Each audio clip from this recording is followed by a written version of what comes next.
a grande importância que a escola bíblica dominical tem na igreja Assembleia de Deus.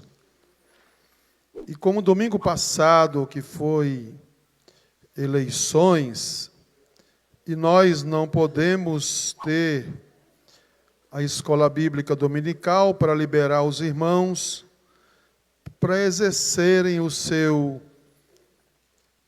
direito de cidadania, seu direito cívico, de estarem votando nas eleições. Nós ficamos defasados na primeira lição da nossa escola, cujo tema esse trimestre é sobre a Igreja e o Espírito Santo, que nós vamos estar aprendendo no decorrer desse trimestre. E a primeira lição, ela vai falar sobre as bases do pentecostalismo no Brasil.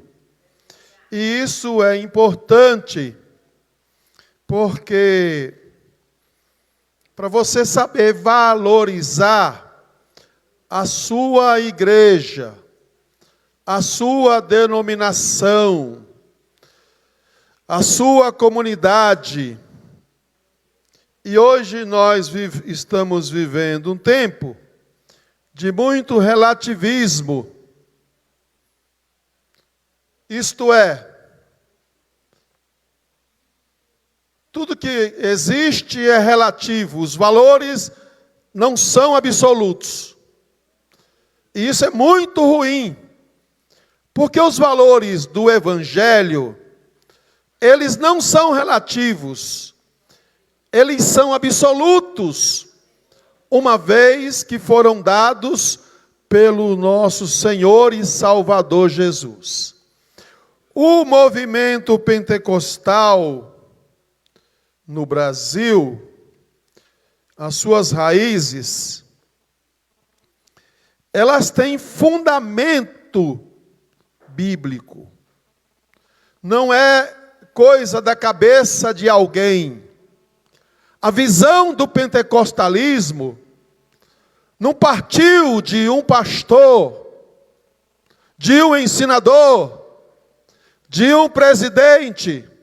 A visão do pentecostalismo, que está enraizado no Brasil, cujo um dos principais representantes é a Assembleia de Deus Ministério de Madureira, juntamente com as demais Assembleias de Deus, ou seja, Belém e Missão, e eu vou explicar um pouquinho essa questão da igreja, do pentecostalismo assembleiano, ter três vertentes hoje. Antes era duas, agora são três. Mas isso vai ficar para depois. Então nós queremos explicar para você não ser ignorante quanto às raízes do pentecostalismo a que você pertence. Qual é a história? Povo que não tem história é um povo que não tem alma. Por isso, a gente valoriza tanto a Assembleia de Deus. Estamos vivendo tempos difíceis. As pessoas chegam, convertem na igreja,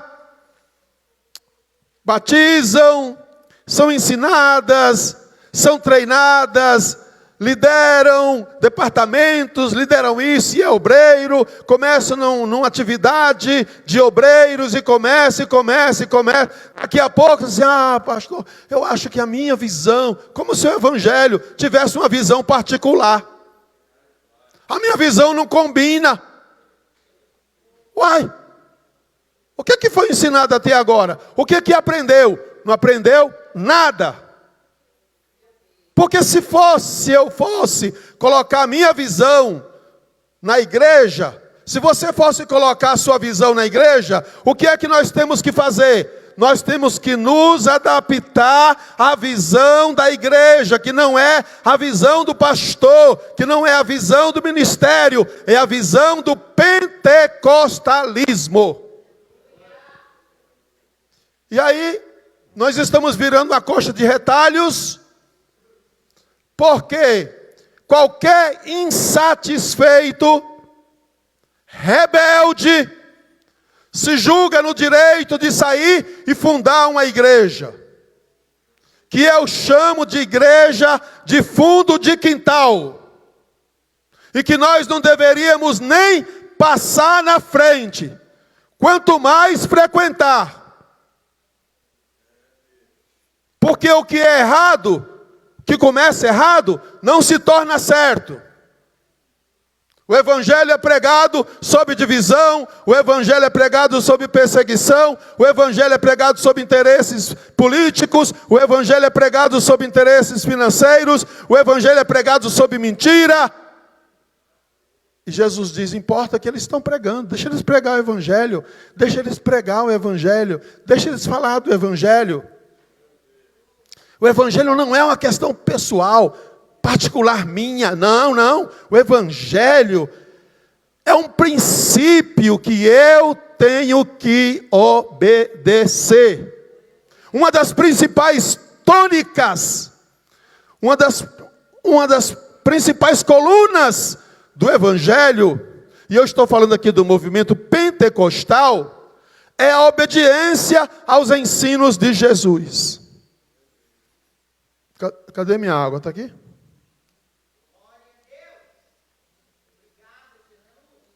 Você está bom, né, gente? Então hoje vamos aprender raízes do pentecostalismo. O comentarista desse trimestre é o doutor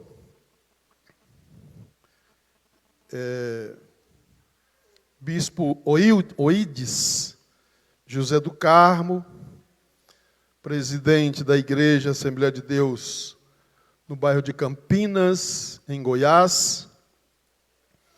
Uma igreja muito grande. E o bispo Oídes, ele é o presidente desta igreja e também da convenção estadual. E é também da terceiro vice da Convenção Nacional.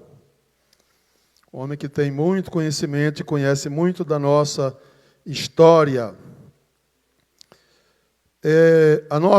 O embasamento da nossa lição está no Evangelho que escreveu São João, capítulo 14, versículos 18, 16, 17, 18 e 26.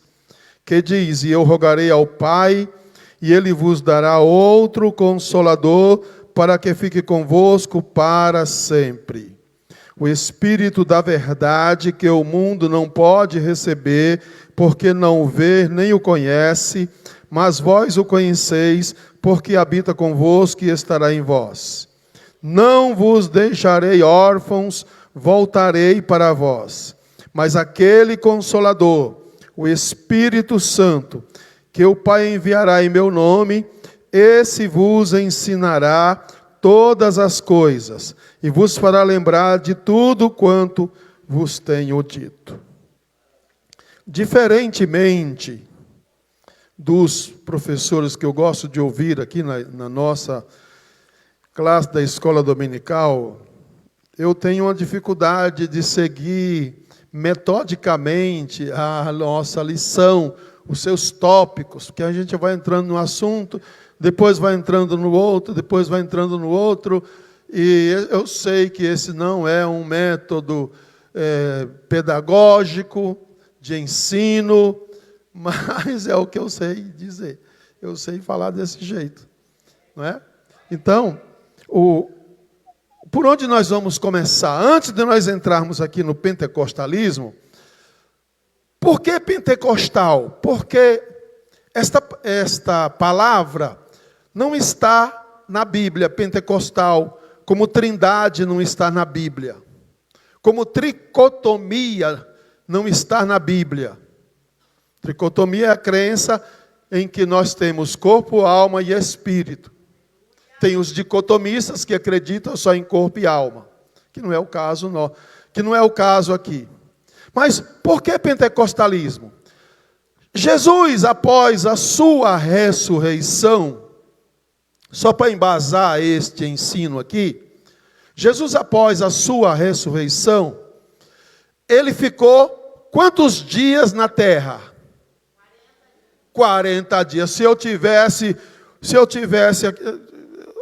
acho que eu não posso dar, não tenho nada para dar para missionário Zé, não tem nada para dar para a missionária Lúcia. Nossa, pai, dá um abraço nela aí, missionário Zé. Dá um abraço nela aí. Coisa boa, essa Lúcia é demais, viu? Ei, Lúcia, 40 dias. Quantos dias Jesus ficou na terra após a ressurreição? 40 dias. A gente só aprende isso na escola bíblica dominical, né? E durante 40 dias Jesus manifestou a muitas pessoas. Durante 40 dias Jesus foi visto por todos os discípulos em várias ocasiões. Nesses 40 dias Jesus foi visto por mais de 500 testemunhas. E no último dia, quando Jesus estava para ascender aos céus, ele disse para os seus discípulos: ficai na cidade de Jerusalém, até que do alto sejais revestidos de poder. Porque para Jesus, a igreja, para ser verdadeiramente igreja, ela tem que ter o selo do Espírito. Ela tem que ser a morada do Espírito. Eu estou dizendo a igreja. A igreja é a morada do Espírito. E Jesus proibiu os discípulos de pregar? Não proibiu. Mas os discípulos, sem a presença do Espírito, e mesmo sendo testemunhas oculares de Jesus, ainda não tinha aquela ousadia, aquela coisa que não se explica quando alguém é cheio do Espírito Santo. Ele se enche de ousadia, se enche de sabedoria, se enche de estratégia, faz coisas que a gente fala assim: nossa, mas fulano, não, é o Espírito que está sobre ele. O diferencial do pentecostalismo é este. Quando esse trabalho começou lá em 1906, que a igreja pregava somente, especificamente, para a camada pobre da sociedade, para os rejeitados, para os ribeirinhos, nunca chegava nos bairros chiques de Belém, do Pará, não chegava lá, ia para as regiões ribeirinhas, e aquelas pessoas eram cheias do Espírito Santo, e atravessavam dificuldades, porque estavam cheias do Espírito Santo. Não tinha como fazer confusão. Quem está cheio do Espírito Santo não faz confusão. Quem está cheio do Espírito Santo não promove divisão. Esses discípulos reuniram-se num lugar em Jerusalém, numa sala, que embaixo fica o túmulo de Davi, numa outra salinha, embaixo desse cenáculo, fica a cadeira de Elias. E a cadeira de Elias tem uma curiosidade, não é o caso de nós do assunto, mas dizem que as mulheres que são estéreis, que sentam na cadeira de Elias, passam a gerar filhos. E lá tem uma cadeirinha dessa. É a história que se conta, né? Mas você que já tem seus filhos, fica tranquilo, que está tudo certo. Então em cima fica o salão do Pentecostes. Os discípulos reuniram ali. obedecendo a ordem de Jesus. Que ordem? Vocês ficam na cidade de Jerusalém, até que do alto sejais revestidos de poder. Jesus não disse, vocês vão ficar uma semana, vocês vão ficar um mês, vocês vão ficar um ano, vocês vão ficar um dia. Vocês se reúnem lá até que o Espírito Santo seja dado. Jesus não podia desvincular o pentecostalismo do judaísmo. Não podia. Podia. Acontece que, depois da festa da Páscoa, 40 dias depois, é o que diz aqui, na nossa lição, o termo pentecostalismo tem sua raiz na palavra Pentecoste, que era a segunda das 3 festas de Israel, que ocorria 50 dias a seguir a Páscoa. Acabava a Páscoa, contava-se 50 dias, que iniciava a festa de Pentecostes, ou a festa das colheitas, ou a festa das primícias. E Jesus ressuscitou na Páscoa, logo depois da Páscoa, exatamente no início da festa de Pentecostes. De novo, eu quero chamar a sua atenção, porque nós estamos ligados à história judaica. Porque nós estamos ligados às festas judaicas. Porque a festa judaica foi algo que Deus estabeleceu para o povo, para ser cumprido perpetuamente. Todos os anos, os judeus celebram essas principais festas. E entre elas está o Pentecostes. E Jesus ressuscita logo no primeiro dia do início da festa de Pentecostes. E fica 40 dias. Ao subir ao céu, ele reúne os discípulos e diz, olha, vocês ficam na cidade de Jerusalém. Jesus reúne os discípulos e tem lá o discurso de Lucas, que é diferente. Tem lá o discurso de Marcos, que Jesus manda ir por todo mundo pregar o evangelho para toda criatura. Tem lá o discurso de Mateus. Para você entender o que Jesus disse na sua totalidade, você tem que ler Mateus, Marcos, Lucas, acho que João. Aí você vai entender o que é que Jesus queria dizer. E entre esses discursos, esses ensinos, Jesus disse, vocês ficam na cidade de Jerusalém. Como o discípulo não questiona, discípulo obedece. Não é? Poderia questionar. Por quê? Em Jerusalém, vamos voltar para casa.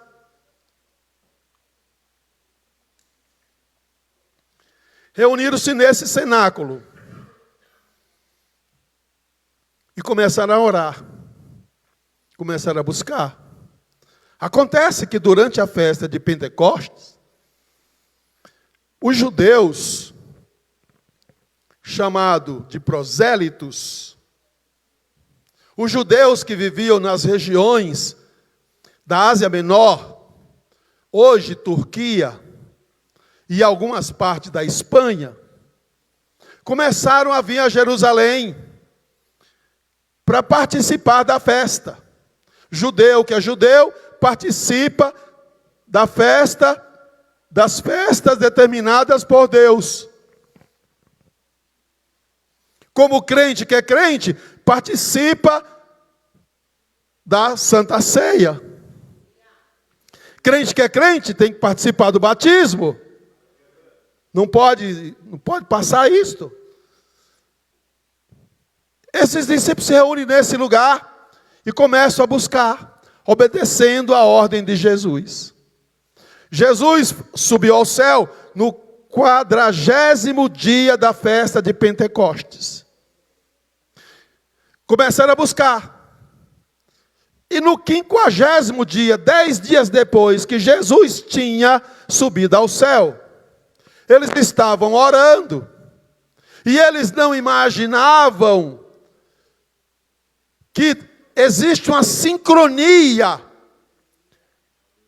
no plano de Deus, Ora, se foi Deus que estabeleceu as festas, se foi Deus que estabeleceu a igreja, se foi Deus que enviou Jesus, se Jesus é ressuscitado pelo poder de Deus, se Jesus é assunto ao céu pelo poder de Deus, tudo está numa sincronia. Nesse dia, os discípulos não sabiam, mas eles estavam no mesmo lugar. Os discípulos estavam aonde? No mesmo lugar, no salão, na igreja.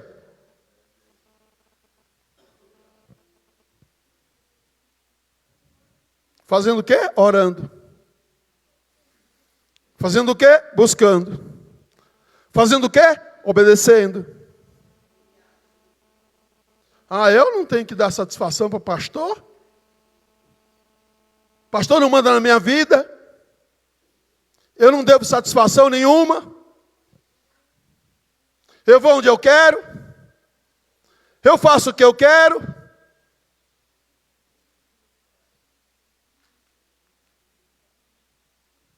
Discípulo é caracterizado pela obediência. Discípulo que é discípulo obedece. Imagina se os 120 assim, não, vamos reunir na casa de Maria, não, vamos reunir na casa de Pedro, não, vamos reunir na casa de João, vamos reunir, estamos orando também, nós estamos orando também, assim, não é assim que funciona? Nós estamos orando também, estamos fazendo a mesma coisa, estamos buscando a Deus. Mas o texto diz que estavam reunidos no mesmo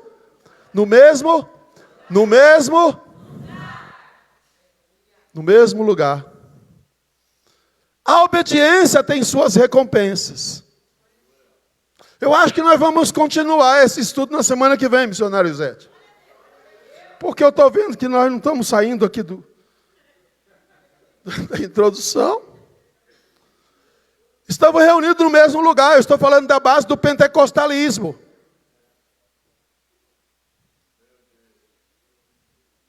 De repente, aqui,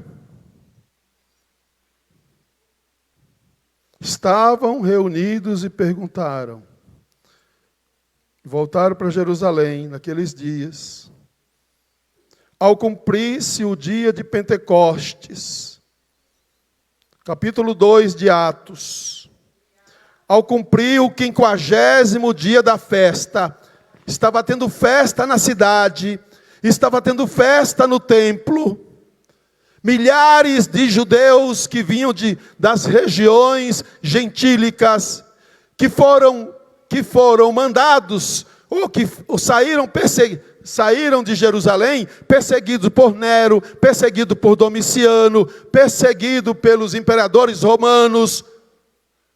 E essas pessoas saíram e começaram a espalhar o evangelho. Judeus.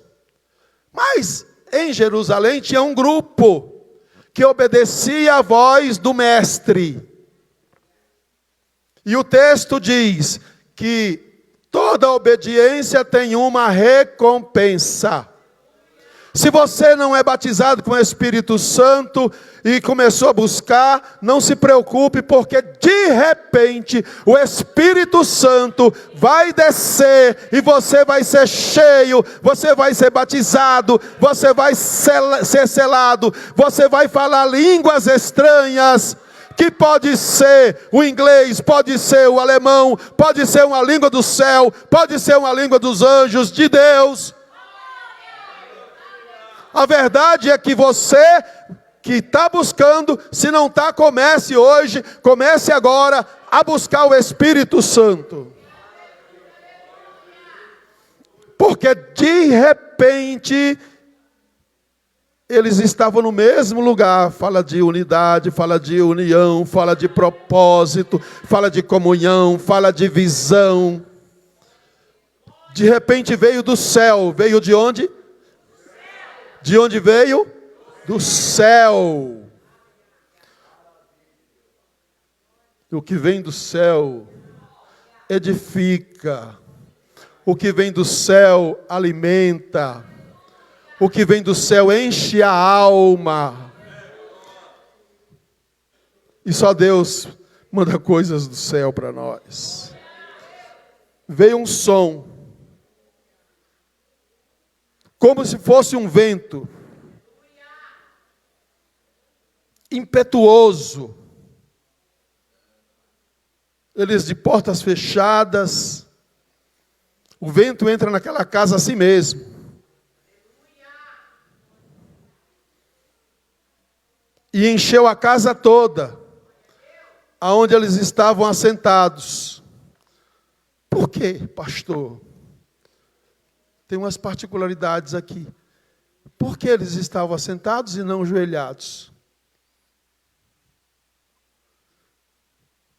Alguém sabe responder? Porque eles estavam assentados e não estavam ajoelhados? E porque estavam assentados, não estavam em pé? Porque não estavam assentados? Estavam assentados, não estavam de cara no pó? Porque o judeu não ora de joelhos. Você não vai ver em nenhum lugar da Bíblia judeus orando de joelhos. É um hábito. Eles oram sentados e oram de pé. E quando oram de pé, eles oram assim. Para dizer, Deus, eu estou aqui, estou vivo, estou falando com o Senhor. É assim que funciona. O lugar foi cheio de um vento que encheu a casa toda, onde estavam assentados. Após o vento, apareceram línguas distribuídas entre eles.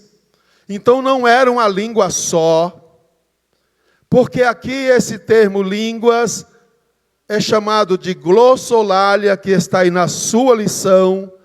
Glossolalia é o ato de falar em outras línguas, que pode ser as línguas dos homens e pode ser a língua dos anjos.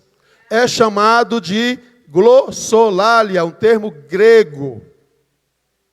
E Pedro, que não falava parto, que não falava medo, que não falava, possivelmente falasse o grego, e falasse o aramaico, mas não falava as demais línguas das pessoas que estavam ali.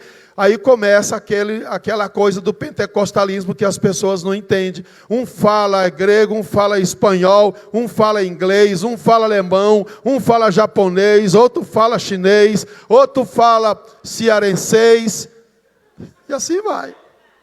E como tinha gente de todos esses lugares,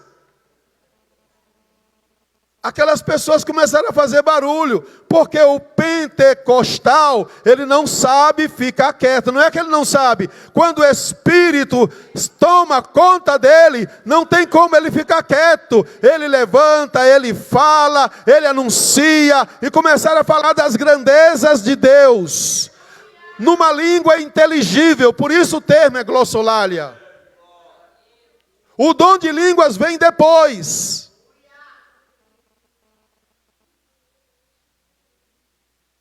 E aquilo alvoroçou Jerusalém, porque era 9 horas da manhã.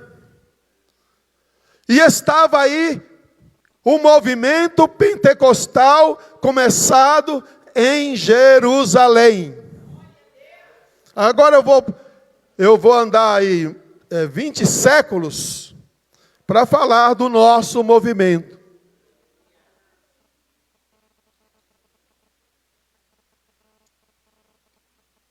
Ao longo da história, nós temos vários avivamentos.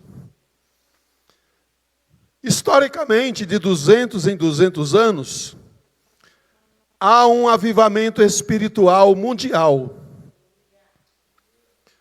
No século XX, começou um avivamento na Rua Azusa, nos Estados Unidos.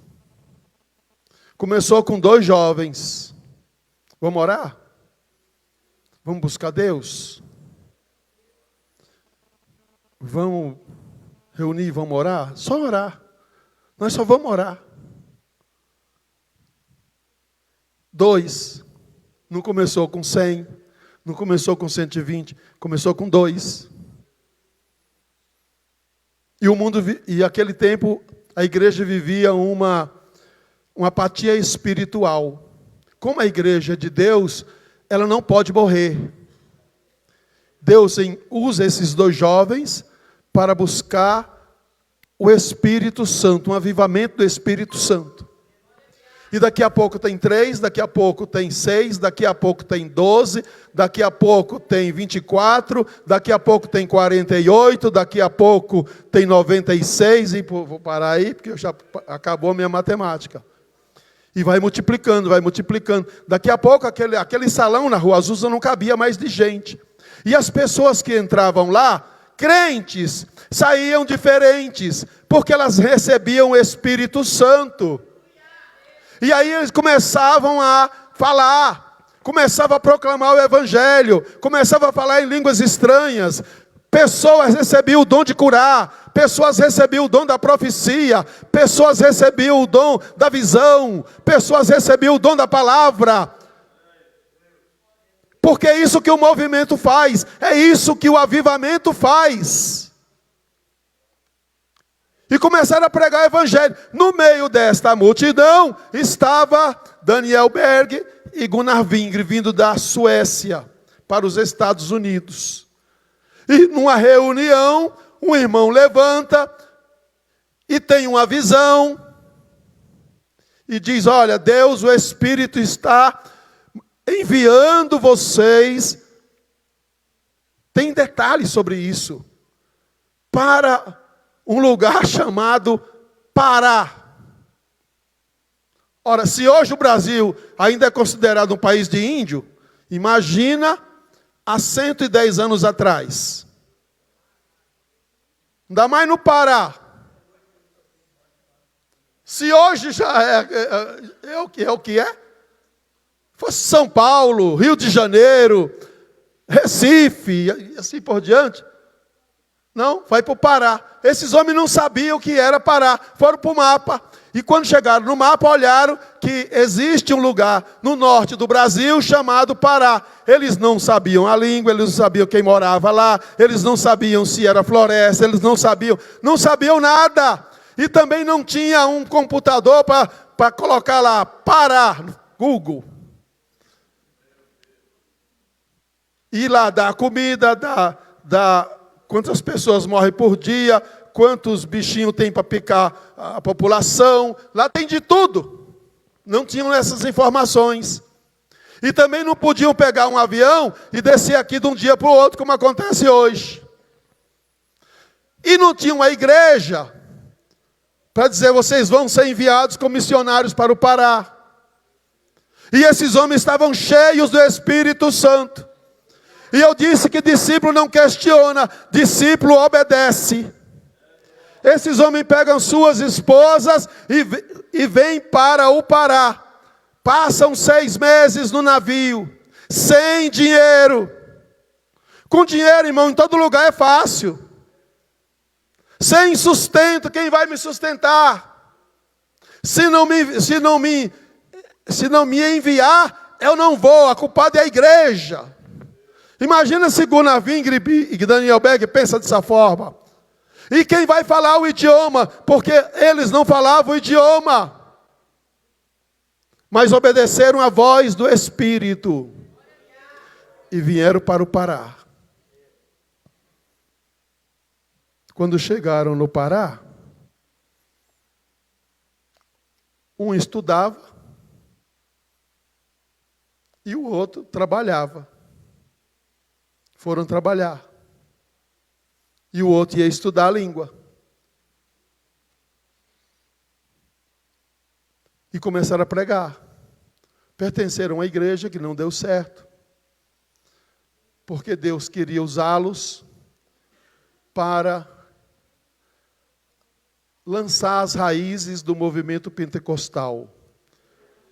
Jesus cura, Jesus batiza, Jesus salva, Jesus liberta, Jesus batiza com o Espírito Santo, com evidência inicial de falar em outras línguas, e Jesus leva para o céu. Essa era a mensagem do pentecostalismo, conforme nós vimos aqui. Se você pegar no começo da lição, você vai ver. A principal particularidade do pentecostalismo é a crença no batismo com o Espírito Santo, com evidência inicial de falar em outras línguas. Por que isto? Porque hoje existem muitas igrejas que dizem assim, não, você já é batizado, fala aí, balabaxéia, fala balabaxéia. Aí o irmão que não sabe nada, que é um ignorante espiritual, fala balabaxéia, batizou, fala, aí sopra no ouvido do outro. Sopra no ouvido do outro, sopra no ouvido do outro. Não, irmão, é o Espírito Santo que desce e enche. E quando você é cheio do Espírito Santo, ninguém detém você, ninguém precisa ensinar, porque é o Espírito Santo quem ensina. Se eu fosse dar oportunidade para vocês testemunhar de quando foram batizados com o Espírito Santo, vocês iam ver quanta diferença é de um para o outro. Eu só vou dar o testemunho.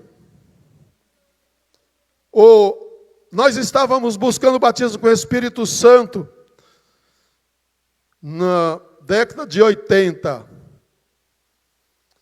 E o irmão queria ser muito obreiro, mas não podia porque não era batizado. E naquele dia o culto tinha umas 5 pessoas, culto de oração, batismo com o Espírito Santo. E quando joelhamos para orar, passou uns 10 minutos, aquele irmão ficou impossível. Não parou de falar em línguas estranhas. Tinha um irmãozinho que estava com resfriado, estava com febre, garganta ruim. Ele colocou a mão na cabeça do irmão. O irmão sentiu um fogo queimando da cabeça aos pés, foi curado na hora. O culto acabou, ele cumprimentava os irmãos na língua estranha, que eu não conseguia controlar. Ele desceu a rua para casa, encontrou alguém na rua e perguntou para ele a hora. Ele falou em uma língua estranha, o irmão arregalou o olho para ele, que ele não conseguia controlar. Ele chegou na casa dele, que ele morava com a outra pessoa num quarto alugado, e esta pessoa estava enferma. Ele colocou a mão, que ele só foi controlar a língua no outro dia de manhã. Hoje as pessoas dizem que são batizadas com o Espírito Santo, não falam uma palavra em língua estranha. E quando fala, é isso que eu estou dizendo. Fala aí, balabaxéia.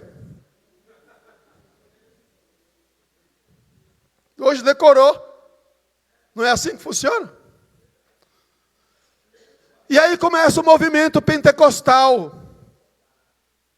Esse é o movimento pentecostal. Eu disse que é o batismo com o Espírito Santo, com evidência inicial de falar em outras línguas, bem como na atualidade dos dons espirituais, porque alguns dizem que os dons ficaram só com os apóstolos, mas não é verdade. Os dons são para nós, para a igreja, para mim, para você, para todos nós, para obreiro, para pastor, para membro, para todo mundo. Conforme a experiência cristã primitiva do dia de Pentecostes. E estes irmãos vieram para cá, cheios do Espírito Santo, curando pessoas, tendo visões, num lugar que não era fácil, que a febre amarela, como hoje, ainda hoje, mata dezenas de pessoas, porque, febre amarela não, a malária, quem não tem nem vacina. Naquela época, quem tomava vacina de malária era só quem podia, não era todo mundo. E esses homens enfrentaram todas as vicissitudes, pregando o evangelho, passando necessidade. Nunca se valeram da sua posição. Nunca. Eu conheci Daniel Berg, Gunnar Vingre não. Lá em Rua de Ramos, que ele morava, o Daniel Berg, ele morava na Vila Palmares. Liana deve conhecer Vila Palmares. Vila Palmares. Aliás, seus filhos moram lá, não é? Na igreja da Vila Palmares. Convidava o Daniel Berg para pregar na igreja, ele vinha com uma pastinha, tipo essa do Saulo. Vinha com a pastinha.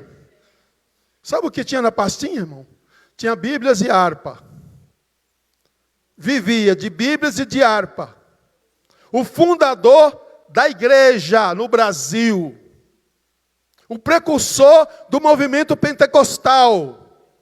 Que hoje tem mais de 46 milhões só nas Assembleias de Deus. Sabe qual era a mensagem do Daniel Berg? Jesus salva, irmão. Jesus cura, irmão. Jesus batiza com o Espírito Santo, irmão. Jesus leva para o céu, irmão. Jesus liberta, irmão. Eu trouxe aqui umas harpinhas para os irmãos. Cantavam um hino da harpa, que alguns hinos foram compostos por eles dois e pela Frida Vingre, que era esposa do Gunnar Vingre. Esses homens que sofreram, foram os precursores, saíram como o apóstolo Paulo, estabelecendo igrejas, estabelecendo obreiros, em cidades, em estados. A Assembleia de Deus cresceu, baseado nesta doutrina. Deixa eu te dizer uma coisa. Eu até posso entender os jovens de hoje. Eu até posso entender de querer fazer um movimento diferente, de querer ter um culto diferente, de querer dar uns pulinhos. Eu posso até entender isso. Mas sabe o que caracteriza a Assembleia de Deus? É a fidelidade na liturgia. É a preferência na palavra. É a assiduidade na escola bíblica dominical. É a presença nos cultos. Porque não é uma igreja de aventureiro. Não é uma igreja que foi formada para um status social. Não, irmãos. É tanto que o Espírito Santo aprova o trabalho desses homens, e essa igreja cresce, cresce, cresce, cresce, cresce, cresce, cresce, não para de crescer. A cada dia ela cresce mais, a cada dia ela cresce mais. Quanto mais divisão tem, mais ela cresce. Quanto mais a sociedade trabalha contra, mais ela cresce. Quanto mais os falsos irmãos trabalham contra, mais a igreja cresce, porque a igreja está sob a égide do Espírito Santo. Esta igreja não é Madureira, esta igreja não é Belém, esta igreja não é Missão, esta igreja é de Deus, e o Espírito Santo está nela. É o maior movimento pentecostal do mundo. Foi fundado sob base simples. Você conhece uma pessoa dessa? Não conhece? Não conhece um que foi lá do começo? Que acho que tem até hino da harpa.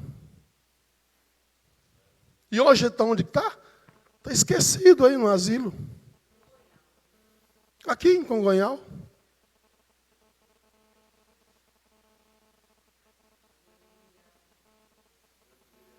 O Evangelho não é para a gente bater no peito e dizer assim, eu fui importante, não. Nós somos instrumentos, porque o dom é do Espírito Santo.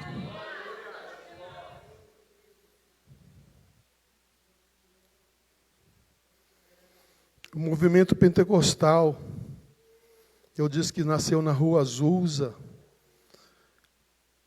O verdadeiro pentecostalismo é esse que acredita, que fala, que pratica a grossolária, falar em outras línguas. O verdadeiro pentecostalismo é esse que acredita no dom de profecia, no dom de cura, de diferentes maravilhas e operações. Esse é o movimento pentecostal que foi lançado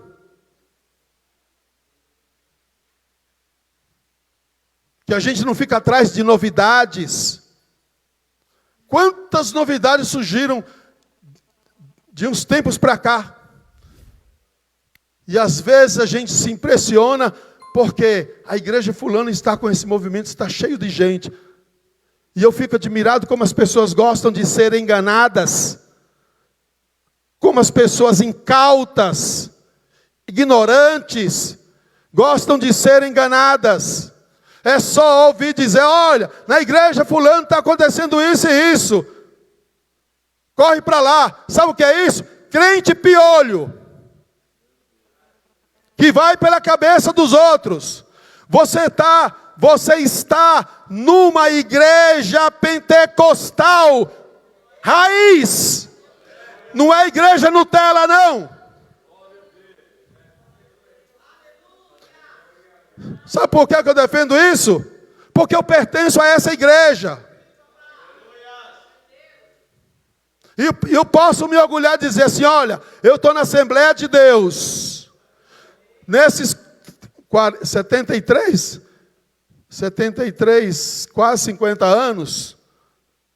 Nesses quase 50 anos, se eu fui 2 ou 3 vezes em uma outra denominação, foi muito. Foi muito. E olha que eu tive muitas oportunidades de ir. Mas é essa a igreja que Deus me colocou. É essa a igreja que Deus te colocou. Então seja um instrumento, seja um vaso. Não deixe a sua congregação como é costume de alguns. Porque você não vê pessoas desses movimentos vindo para a igreja. Já querem pegar tudo pronto. Querem pegar o obreiro pronto, querem pegar o líder pronto, querem pegar pessoas treinadas. Não, irmão, isso não é crescimento, isso é inchaço. Igreja, dá trabalho. Dá trabalho, porque aqui tem que formar. Como é que vai formar se as pessoas não vêm na igreja? Como é que vai aprender se as pessoas não vêm na igreja? Nós temos trabalho aqui, de segunda, terça, quarta, quinta, sexta, às vezes sábado, domingo, segunda. Tem trabalho todo dia. Não participa quem não quer. Amanhã mesmo tem culto nas congregações. E à noite, às 7h30, tem um culto na casa do evangelista Fábio. Lá da Cristiane, às 7h30, né? 7h30, amanhã vai ter culto lá. Porque antigamente ninguém dizia assim, olha, hoje eu estou muito cansado, hoje que eu vou fazer compra. Porque não havia esses negócios de mercado como é hoje, né? Não havia esse senso de compra como é hoje. A opção era trabalhar e ir para a igreja, trabalhar e ir para a igreja. Não havia essa facilidade de carro. Não havia essa facilidade de comunicação. E as pessoas andavam 7, 8, 10 quilômetros para ir na igreja, morando na capital, porque os ônibus eram difíceis, era na época dos bondes, não havia luz elétrica em muitos lugares, o que havia era uma lamparina, às vezes uma iluminação a gás, às vezes um lampião, às vezes o instrumento era um pandeiro, uma sanfona. Só que quando abria a boca, o céu descia. Ninguém tinha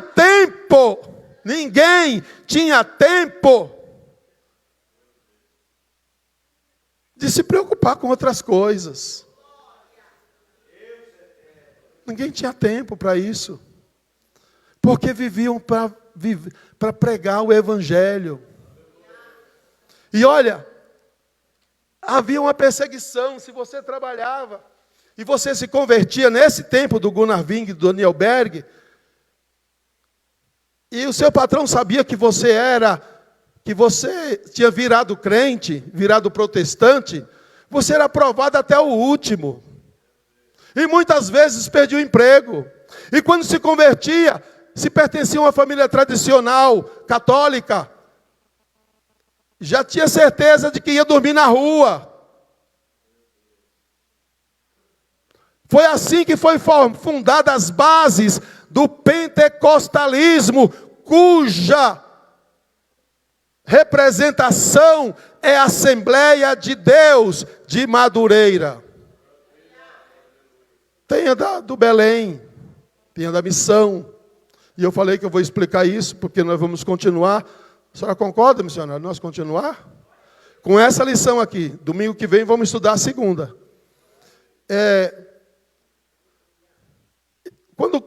Quando oficializou as convenções, o pastor, que não era o José Wellington, ele veio depois, assim como o bispo Manuel Ferreira também veio depois, eles tinham uma só convenção. Tinha uma só convenção. Havia Belém e Madureira. Belém tinha uma ramificação que era missões. A CGADB era Belém e missão. E ficou por muitos anos assim. Quando foi numa convenção na Bahia, se eu não me engano, em 82, houve uma discussão sobre a administração de Madureira com Belém. E nessa convenção foi separado. Madureira vai para o seu lado e o Belém vai para o seu lado. Por muito tempo ficou uma querência sobre, uma divergência sobre essa divisão. E foi motivo de escândalos para outras denominações. Mas como a igreja é de Deus, o próprio Espírito Santo se encarregou de unir novamente Ministério Madureira e Ministério Belém. Porque a igreja é maior do que os nossos pontos de vista, do que as nossas razões. Hoje eles vivem em paz, vivem em comunhão. Talvez alguns poucos pastores ignorantes do interior, que ainda têm um problema com comunhão entre Belém e Madureira. Mas isso é ignorância. Mas os líderes estão juntos, os pastores estão juntos, nós trabalhamos juntos, vem gente daqui para lá, vai gente daqui para cá. Não tem problema nenhum. E aí, ficou muito tempo Belém e missão sobre a mesma presidência da CGADB. E mais recentemente, alguns anos atrás, aí uns 3, talvez uns 5 anos atrás, o Ministério Missão, ele foi assumido pelo pastor Samuel Câmara, que é o presidente da Assembleia de Deus em Manaus, não é isso? Uma igreja poderosa, igreja rica, que a gente não tem noção. O batismo quando acontece em Manaus, é com 2.000, 3.000 pessoas, lá às margens do rio Amazonas. E aí, por conta de Samuel Câmara querer a presidência da CGADB e não conseguir, e houve muitas dificuldades com relação a isto, e percebendo que ele não ia assumir esta presidência, ele resolveu denominar o seu ministério de missão, alegando que a Igreja Assembleia de Deus nasceu em Belém do Pará, portanto, lá na região norte. E hoje existe Assembleia de Deus Madureira, Assembleia de Deus do Belém, que é pela CGADB, e a Assembleia de Deus Missão, que é o pastor Samuel Câmara. E que nós não temos nada a ver com as dificuldades, com as ingerências que existem entre eles. Porque eles que vão dar conta, se é que vão dar conta, não é problema meu e não é problema seu. Nós somos pentecostais, cujos precursores foram Daniel Berg e Gunnar Vingre.